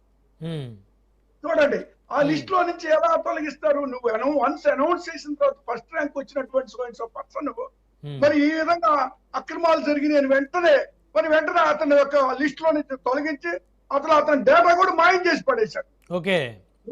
ఇలాంటి అన్యాయాలు జరిగినాయి, అక్రమాలు జరిగినాయి కాబట్టి మేము ఖచ్చితంగా మరి లోకేష్ గారిని రాజీనామా చేయాలి మేము కోరుతున్నాం. మేము రేపు 28వ తారీఖు కూడా ఉద్యమాన్ని చేపట్టబోతా ఉన్నాం. ఏది లోకేష్ గారిని విద్యాశాఖ మంత్రిగా రాజీనామా చేయమని చెప్పేసి ఉద్యమాన్ని చేయబోతున్నారా వైఎస్ఆర్ కాంగ్రెస్ పార్టీ? ఖచ్చితంగా. ఎందుకంటే ఇప్పుడు జరిగినటువంటి అన్యాయం మేము గత కొద్ది రోజులు ఇప్పుడు కాక్రోచ్ జనతా పార్టీని స్ఫూర్తిగా తీసుకొని వైఎస్ఆర్ కాంగ్రెస్ పార్టీ కూడా ఇక్కడ విద్యాశాఖ మంత్రిని రాజీనామా చేయమని అడిగేయబోతున్నారు, అంతేనా? కాదండి, ఆ కాక్రోచ్ జనతా పార్టీ ఇప్పుడు వచ్చిందని మేము ఈ యొక్క జరిగినటువంటి దాదాపు ఇవి 2 నెలలు పైన అవుతున్నట్టుంది. జరిగినప్పటి నుంచి కూడా మేము డిమాండ్ చేస్తానే ఉన్నాం. దాని మీద డిమాండ్ చేస్తున్నాము. సిబిఐ ఎంక్వైరీ వేయమంటున్నాము. వీళ్ళు ఎలాంటి ఎంక్వైరీ వేయకుండా దాన్ని అలాగే కొనసాగిస్తున్నారు. స్పోర్ట్స్ కోటా ఉంది సార్. నేను ఒక స్పోర్ట్స్ మెన్ గా నేను నేషనల్ ప్లేయర్, నేను స్పోర్ట్స్ మెన్ గా నాకు ఒక ఐడియా ఉంది దీని మీద. ఇప్పుడు ఏదైనా స్పోర్ట్స్ కోటాలో ఇంత పర్సంటేజ్ అని ఉంటది. ఒక జాతీయ స్థాయిలో ఆటలాడే ఉండాలా, లేదంటే రాష్ట్ర స్థాయిలో మరి పథకాలు తెచ్చుకోనో ఏదో ఒక గుర్తింపు తెచ్చినటువంటి ఆటలో ఆడి ఉండాలా. అలాంటిది ఏమి లేకుండా ఏదైతే స్పోర్ట్స్ అసోసియేషన్స్ ఉన్నటువంటి ఈ ప్రెసిడెంట్లు, సెక్రటరీలు ఏది అధికార పార్టీ ఉంటే జనరల్ గా అధికార పార్టీ ఉన్నటువంటి వాళ్ళు ఈ స్పోర్ట్స్ అసోసియేషన్స్ ప్రెసిడెంట్లు ఉండడం, సెక్రటరీలు ఉండడం అనేటువంటిది అదొక ఆనవాయితీగా పొలిటికల్ ఇది కూడా వచ్చేసింది. ఏది స్పోర్ట్స్ లో కూడా వాళ్ళ దగ్గర సర్టిఫికేట్లు తీసుకొచ్చేసి వెంటనే వాళ్ళకు అనుకూలమైనటువంటి వాళ్ళని ఉద్యోగాలు ఇవ్వటం జరిగింది. మీరు ఒకసారి అర్థం చేసుకోవాలా, ఉద్యోగాలు స్పోర్ట్స్ కోటాలో ఇచ్చినా కూడా ఓ పద్ధతి ప్రకారం ఉంటుంది కదా. సో ఎంక్వైరీ ఆంధ్రప్రదేశ్ లో కూడా ఉద్యోగాల్లో గానీ డిఎస్సి పరీక్షల్లో గానీ జరిగినటువంటి అవకతవకల మీద ఎంక్వైరీ అడుగుతా ఉన్నారు వైఎస్ఆర్ కాంగ్రెస్ పార్టీ. ఇక మీరు కూడా ఉద్యమం చేయబోతున్నారు నెక్స్ట్. మేము ఒకటి సార్, ఇప్పుడు జీవోలు కూడా స్పోర్ట్స్ కోటాకు సంబంధించినటువంటి జీవోలు ఇచ్చి ఒక జీవో ఇచ్చి ఆ ఉద్యోగాలు ఇచ్చిన తర్వాత మరొక జీవోలకు మార్చి వాళ్ళకు అనుకూలంగా జీవోలను తయారు చేసుకొని మరి ఉద్యోగాలు వాళ్ళకి ఇష్టం వచ్చినట్టుగా అనుచరులకి సర్టిఫికేట్లు దొంగ సర్టిఫికేట్లు తీసుకొచ్చి ఉద్యోగాలు ఇస్తే ఆ ఎంక్వైరీస్ అన్ని బయటకు వస్తాయి కదా, ఎందుకు భయపడుతున్నారు ఎంక్వైరీ చేయడానికి? అందుకు వాళ్ళు నిజాయితీ వాళ్ళు నిరూపించుకోవాలనుకుంటే ఎంక్వైరీ వేయమనండి. ఒక తప్పు చేయకపోతే పర్వాలే, మరి తప్పు చేస్తుంటే మరి బయటకు వస్తాయి కదా వాస్తవాలు తెలుస్తాయి అనే, లేదంటే లోకేష్ గారు రాజీనామా చేయాల్సిన పరిస్థితులు అనివార్యంగా ఏర్పడతాయనే ఎంక్వైరీ వేయడానికి ముందుకు రావట్లా. కాబట్టి మేము ఉద్యమాన్ని ఖచ్చితంగా ఉధృతం చేస్తాము. మరి వాళ్ళు రాజీనామా చేయాల్సిందే, విచారణ జరగాల్సిందే. అర్హులైనటువంటి వాళ్ళకి మరి ఇప్పుడు కొంతమంది లిస్ట్ లో వచ్చేసేయండి పేర్లు, లిస్ట్ లో అనౌన్స్ అయినాయి, తీరా వాళ్ళ సర్టిఫికేట్ వెరిఫికేషన్ వాళ్ళని పిలవలేదు, ఆ ప్లేస్ లో వేరే వాళ్ళని పెట్టారు.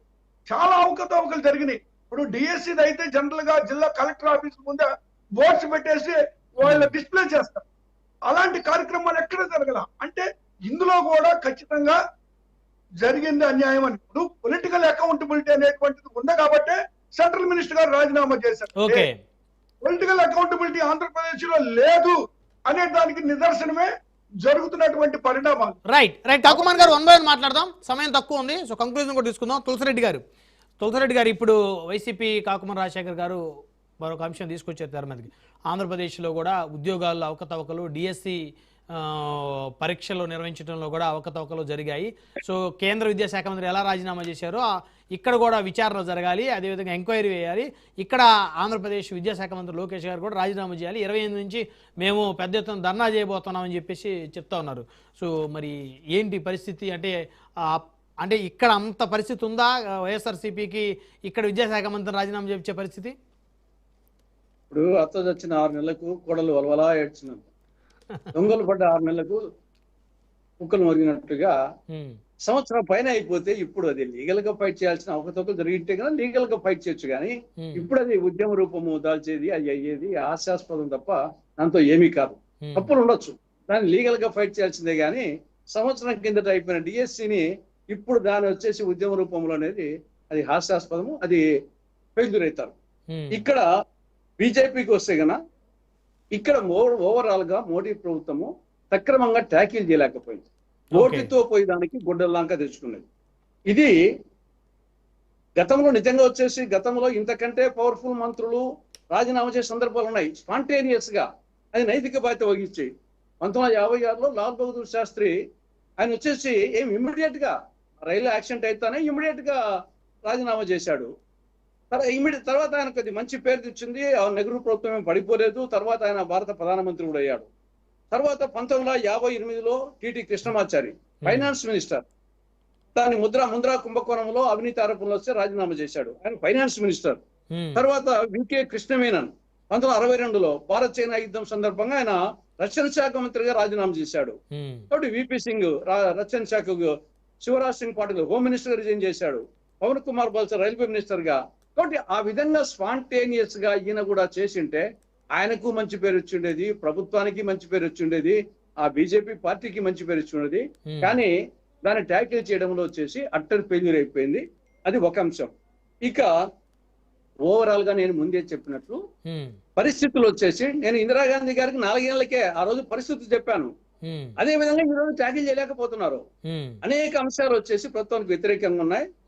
చివరిగా కాలం కలిసి వస్తే నడిచి వచ్చే కొడుకు పుడతాడు, కాలం కలిసి రాకపోతే పై పంచే పామై గలుసు అని చెప్పి సాగుతుంది.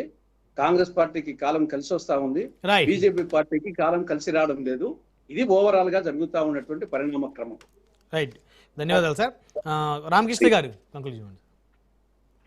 వాళ్ళు అలా భ్రమలో బతకనే సార్. ఏదైతే మరి మొన్ననే జరిగినటువంటి వెస్ట్ బెంగాల్ ఎలక్షన్ చూసాం, అక్కడ కాంగ్రెస్ పార్టీ యొక్క పరిస్థితి. ఈ రోజున కాంగ్రెస్ పార్టీ ఒక కేరళలో తప్పితే ఎక్కడ కూడా కనీసం 2 సీట్లు 3 సీట్లు కూడా గెలవలేనటువంటి పరిస్థితి. అటువంటి పరిస్థితి కాంగ్రెస్ పార్టీది. ఇకపోతే ఇందాక చెప్పినట్లుగా లాల్ బహదూర్ శాస్త్రి గారు ప్లేయర్లని చెప్తే ఆ పేర్లన్నీ కూడా కాంగ్రెస్ పార్టీకి చెందినవి కాదు సార్. 150 ఒక్కరు కూడా రాజీనామా చేసిన పాపాన పోలేని పార్టీ కాంగ్రెస్ పార్టీ. కాంగ్రెస్ సీట్లు వల్లిస్తున్నాయంటే ఎంత దౌర్భాగ్యం ఆలోచించండి సార్. ఒక కాంగ్రెస్ ఒక జయం లేదు, ఒక విజన్ లేదు, ఏమీ లేదు సార్. నరేంద్ర మోడీ గారి సంవత్సరంలో నరేంద్ర మోడీ గారు మీరంతా కళ్ళకు కనబడుతున్నా కళ్ళు ఉన్న కళ్ళుతో చూడలేని కబోది పార్టీ కాంగ్రెస్ పార్టీ. ఎందుకంటే రీసెంట్ గా 4 వారం రోజుల క్రితమే హైడ్రోజన్ ట్రైన్ కూడా తీసుకొచ్చినటువంటి ఘనత భారతదేశ నరేంద్ర మోడీ గారికి. 5వ దేశంగా 4 దేశాలకే పరిమితి హైడ్రోజన్ ట్రైన్ ఇవాళ 5వ దేశంగా భారతదేశం చరిత్ర సృష్టించింది. ఎక్కడ చూసినా కూడా శరవేగంగా జరుగుతుంటే కళ్ళుండి కూడా చూడలేని పరిస్థితి కాంగ్రెస్ పార్టీది. ఎందుకంటే వాళ్ళు చేసింది పోరాటం కాదు సార్, విధ్వంసం. మేము చేసిన పోరాటం, అందుకే దానికి రిజల్ట్ గా 1,18,000 సీట్లను ఇవ్వటం, మరి యువతకు మంచి దారిలో పెట్టడం, ఎయిమ్స్ కాలేజీలు కట్టడం. వారు చేసింది విధ్వంసం అయితే మేము చేసింది న్యాయం, పోరాటం సార్. అంటున్నారు ₹1 కోటి పరిహారం అంటున్నారు. ₹1 కోటి పరిహారం నీటి వల్ల ఎవరు చనిపోలేదు సార్. ఆత్మహత్యలు అనేది వ్యక్తిగత కారణాలు, ఒత్తిడి వల్ల జరుగుతాయి. దాన్ని కూడా వీళ్ళు రాజకీయం చేస్తున్నారు. ఎంత దౌర్భాగ్యమైనటువంటి పరిస్థితిలో కాంగ్రెస్ పార్టీ ఉందో చూడండి సార్. ఎందుకంటే తీసుకొచ్చాం, చట్టాలు ఎన్డీఏ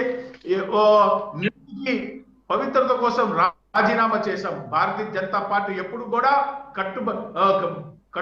కట్టుబద్ధతకు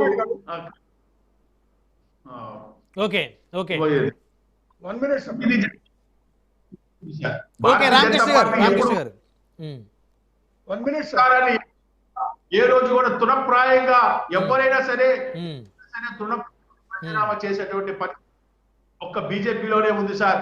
చూస్తూనే ఉన్నారు కదా, పార్టీ కర్ణాటకలో ముఖ్యమంత్రి సీట్ల కోసం కొట్టుకుంటున్నటువంటి పరిస్థితి. ఒకళ్ళు 2.5 సంవత్సరాలు, ఒక 2.5 సంవత్సరాలని. అటువంటి పరిస్థితి కూడా భారతీయ జనతా పార్టీలో లేదు. భారతీయ జనతా పార్టీ నీతి నిజాయితీతో ఖచ్చితంగా అభివృద్ధి కోసం ముందుకు వెళ్లే పార్టీ. తప్పకుండా యువతతో కూడా భారతీయ జనతా పార్టీ రేపు రాబోయే రామకృష్ణ గారు సమయం లేదు. కాకుమాన్ గారు చెప్పాలనుకుంటున్నారు. తులసిరెడ్డి గారు చెప్పినట్టుగా ఎప్పుడో సంవత్సరాలు దాటలేదు, ఇంకోటి కాదు. యాక్చువల్ గా డిసెంబర్ లోనే నోటిఫికేషన్ రావడం జరిగింది. ఆ ప్రాసెస్ అయ్యేటప్పుడు మళ్ళీ 2-3 నెలలు ఆ ప్రాసెస్ జరిగింది. అయితే మేము ఒకటి సార్, ఇది జరిగిన ఆ రోజు నుంచి కూడా మేము అనేక ఉద్యమాలు చేసాం. ఈ రోజు అవును డిఎస్సి అంటే ప్రతి జిల్లాలో చేశారు వైఎస్ఆర్సీపీ వాళ్ళు. జిల్లా కేంద్రాల్లో నిరసనలు, నల్ల బ్యాడ్జీలు ధరించి నిరసనలు చేసాము. దానికి కంటిన్యూషన్ గా కొద్ది ఉధృతం చేస్తాం. ఇలాంటి చర్య ప్రభుత్వం తీసుకోలేదు కాబట్టి, అలాంటి ఎంక్వైరీ అయ్యలేదు కాబట్టి, అది అక్కడ పొలిటికల్ అకౌంటబిలిటీ అనేటువంటిది ఆంధ్రప్రదేశ్ లో లేదు కాబట్టి మేము ఈ రోజు మళ్ళీ దాన్ని డిమాండ్ చేస్తా ఉన్నాము. దాని మీద ఉద్యమం చేస్తామని తెలియజేస్తున్నాం. ఓకే అండి. చంద్రశేఖరరావు గారు, ఇప్పుడు కాకుమాన్ గారు ఏదైతే ఆంధ్రప్రదేశ్లో కూడా విద్యాశాఖ మంత్రి రాజీనామా చేయాలి, పొలిటికల్ అకౌంటబిలిటీ లేదు ఇక్కడ, సో కేంద్రంలో జరిగినటువంటి ఇన్సిడెంట్ని బేస్ చేసుకొని నీట్ పరీక్షా పత్రాలు లీక్ అయినాయని చెప్పేసి కేంద్ర విద్యాశాఖ మంత్రి రాజీనామా చేశారు బాధ్యత వహిస్తూ. ఇక్కడ మేము చాలా రోజుల నుంచి కూడా ఫైట్ చేస్తున్నాము, డిఎస్సీలు అవకతవకలు జరిగాయని, ప్రభుత్వ ఉద్యోగాలు అవకతవకలు జరిగాయని చెప్పేసి విచారణ కన్నా ఆదేశించాలి, విచారణ సమగ్రంగా నిర్వహించాలి, విద్యాశాఖ మంత్రి తప్పుకోవాలని చెప్పేసి మాట్లాడారు. ఏం చెప్తారు సార్? బ్రహ్మనాయుడు గారు, ఇక్కడ కేంద్రంలో జరుగుతున్నది నీట్ వ్యవహారం జరుగుతున్న దానికి రాజశేఖర్ గారు మాట్లాడుతున్న దానికి అసలు పొంతన లేదు. సరే, రాజశేఖర్ గారు కూడా చూద్దాం. తర్వాత నీటి విషయంలో ఏమైందంటే, ఒక పొరపాటు జరిగింది అన్నది ప్రభుత్వమే గుర్తించింది. 2-3 రోజుల్లో గుర్తించింది, దాన్ని క్యాన్సిల్ చేసింది, రీస్కెడ్యూల్ చేసి మళ్ళీ ఎగ్జామ్ కూడా పెట్టేశారు. పెడుతూ ఇలాంటివి రిపీట్ కాకుండా మనం తీసుకోవాల్సిన జాగ్రత్తల మీద ప్రభుత్వమే కొన్ని అంశాలని రిఫార్మ్స్ రూపంలో తీసుకురావాలని ప్రయత్నం చేస్తున్న తరుణంలో విద్యార్థుల్లో ఉన్న ఆందోళన, విద్యార్థుల్లో ఉన్నటువంటి భయాందోళనలు తెర మీదకి వచ్చినాయి. దానికి ప్రభుత్వం కూడా రెస్పాండ్ అవుతూ బాధ్యత తీసుకుంటూ కొద్దిగా టైం డిలే అయిందే గానీ, ఇందాక రామకృష్ణ గారు అన్నట్టుగా చాలా బాధ్యతాయుతంగా వ్యవహరించింది. జెన్యూన్ స్టూడెంట్స్ ని, జెన్యూన్ ఆందోళనని ఎవరూ తప్పు పట్టలేదు. దాన్ని ఆసరాగా తీసుకుని వెస్టెడ్ గ్రూపులు దీంట్లో జాయిన్ అయ్యారు. వాళ్ళు దీన్ని డైవర్ట్ చేయడానికి ట్రై చేశారు, దీన్ని గొడవగా మార్చడానికి ట్రై చేశారు, దీన్ని ఇంకొక రకమైన ఈ ప్రభుత్వాన్ని డిస్టెబిలైజ్ చేయడానికి, భారతదేశానికి చెడ్డ పేరు తీసుకురావడానికి ట్రై చేశారు అనేది ఇక్కడ అంశం. దాని మీద ఏం జరగాలో కూడా జరుగుద్ది ఫ్యూచర్ లో డెఫినెట్ గా. కాబట్టి నీట్ అంశము, దాన్ని హ్యాండిల్ చేసిన విధానము, ఆ తర్వాత జరుగుతున్న రిఫార్మ్స్, కొత్త చట్టాలు, వ్యవహారం అంతా కూడా చాలా బాధ్యతాయుతంగా జరుగుతున్నాయి. కాబట్టి అదొక అంశం. అది I think sooner or later మనందరికీ దాని ఫలితాలు, గుడ్ రిజల్ట్స్ వస్తాయి. ఆ కాన్ఫిడెన్స్ మా అందరికి ఉంది, ప్రభుత్వానికి ఉంది, ఈ ప్రజలకు కూడా ఉంది. ఇక ఏపీలో డిఎస్సి గురించి వీళ్ళు మాట్లాడుతున్నారు కదా వైసీపీ, సో వారికి ఏం చెప్తారు? ఏపీలో ఏం జరిగిందంటే మీకు ఇన్కన్సిస్టెన్సీస్ ఉన్నప్పుడు 1-2 ఉన్నప్పుడు ఆ 1-2 లీగల్ గా మనం పర్సూ చేయటంలో తప్పు లేదు. కానీ ఎన్మాస్ గా డిఎస్సి అంతా కూడా ఏదో గందరగోళం జరిగిపోయిందని అంటున్నారు చూసారా, అది బాధ్యత రాహిత్యం, అది డెఫినెట్ గా బాధ్యత రాహిత్యం. అలాంటిది ఏమన్నా జరుగుంటే ఆ డిఎస్సి అభ్యర్థులు ఆ వారం 10 రోజుల్లోనే అదంతా బయటకు వచ్చేసేవాళ్ళు. ఇంతకంటే పెద్ద ఉద్యమమే వచ్చేసేది. ప్రభుత్వానికి కూడా ఏం చేయాలి, ఎలా చేయాలి అనేది ప్రభుత్వం కూడా బాధ్యత తీసుకునేది. ఇవాళ తులసిరెడ్డి గారు అన్నట్టుగా సంవత్సరం తర్వాత మేమేదో 1-2-3 ఇన్కన్సిస్టెన్సీస్ ఐడెంటిఫై చేశాం కాబట్టి ఎంటైర్ డిఎస్సి ఫాల్స్ అని ఏదైతే క్లెయిమ్ చేస్తున్నారో అది వెస్టెడ్ ఇంట్రెస్ట్ తో చేస్తున్నారు. బాధితుల వైపు నుంచి అలాంటి రెస్పాన్స్ లేదు. బాధితుల్లో ఒకళ్ళిద్దరు ఎవరైనా పొరపాట్లు జరిగితేనో, మ్యాచ్ కాకపోతేనో, నోటిఫికేషన్ అర్థం చేసుకోలేకపోతేనో, నోటిఫికేషన్ సరైన సర్టిఫికేట్స్ చూయించుకోలేకపోతేనో పొరపాట్లు జరిగి ఉండొచ్చాం. నేను దాన్ని రూల్ అవుట్ చేయట్లేదు. కానీ 1-2 అంశాలను పట్టుకుని మీరు ఎన్మాస్ డిఎస్సి ఫెయిల్ అయింది, డిఎస్సి విధానమే తప్పు, మంత్రి గారు రిజైన్ చేయాలన్నంత పెద్ద క్లైమ్ చేశారనుకోండి, ఐ థింక్ ఈ ప్రభుత్వాలు ఏ పని కూడా ఏ రోజు కూడా చేయలేవు. అది మనందరం కూడా గమనించాలి.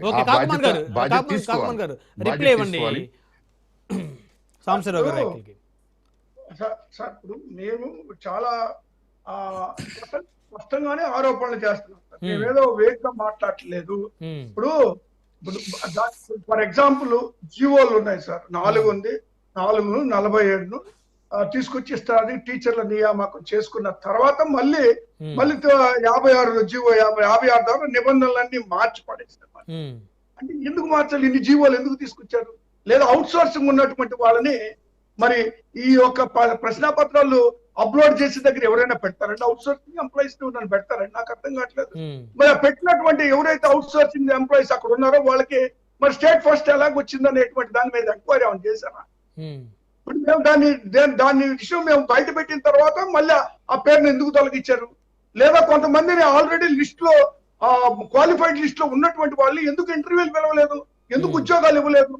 ఎంతమంది బాధితులు ఎంత గొడవ చేశారు? ఎంతమంది ఈవెన్ జగన్మోహన్ రెడ్డి గారి దగ్గర కూడా అనేక మంది వచ్చి రాష్ట్ర వ్యాప్తంగా ఆయన దగ్గరకు వచ్చేసి ఆయనతో కూర్చొని వాళ్ళ సమస్యలు ఆయన దృష్టికి తీసుకురావడం కూడా జరిగింది. కాబట్టి మేమేదో ఫ్యాబ్రికేటెడ్ ప్రాబ్లమ్స్ కాదు. మీరు ఆరోపిస్తున్న ఆరోపణల మీద పూర్తి స్థాయి ఆధారాలు ఉన్నాయంటారు మీ దగ్గర? ఖచ్చితంగా. ఇప్పుడు మేము అందుకే విచారణ జరపాలంటారు. ఆంధ్రప్రదేశ్ లో డిఎస్సి అవకతవకలు జరిగాయి, విచారణ జరపాలంటారు. ఖచ్చితంగా విచారణ అడుగుతారా? ఖచ్చితంగా సార్, విచారణ సిబిఐ విచారణ మేము అడుగుతున్నాము. ఒకవేళ వాళ్ళు తప్పు చేయకపోతే విచారణకి ఎందుకు ఆదేశించడం లేదు? ఇన్ని రోజుల నుంచి చేస్తున్నాం, ఈ రోజు కొత్తగా ఏమేమి చేస్తున్నామని తులసిరెడ్డి గారు మాట్లాడి చాలా పొరపాటు. అది ఈ రోజు కొత్తగా ఏం చేయట్లేదు. మేము ఆ రోజు నుంచి కూడా దర్శన వారీగా ఉద్యమాలు చేస్తానే ఉన్నాం. అయితే ఇదేంటంటే ఒక కొలిక్ రావట్లేదు, ఒక నిర్ణయం తీసుకోవట్లేదు. కాబట్టి ఉధృతం చేయాలనేటువంటి నిర్ణయం తీసుకున్నాం అంతే. రైట్. ధన్యవాదాలండి చర్చలో పాల్గొన్నందుకు. కొకమా రాజశేఖర్ గారు, చంద్ర సాంబశివరావు గారు, తాడువే రామకృష్ణ గారు, అదేవిధంగా నరెడ్డి తులసిరెడ్డి గారు, అందరికీ పేరు పైన ధన్యవాదాలు. మరి ఇది వాళ్ళ పవర్ డిబేట్. చూస్తూనే ఉండండి రాజు న్యూస్.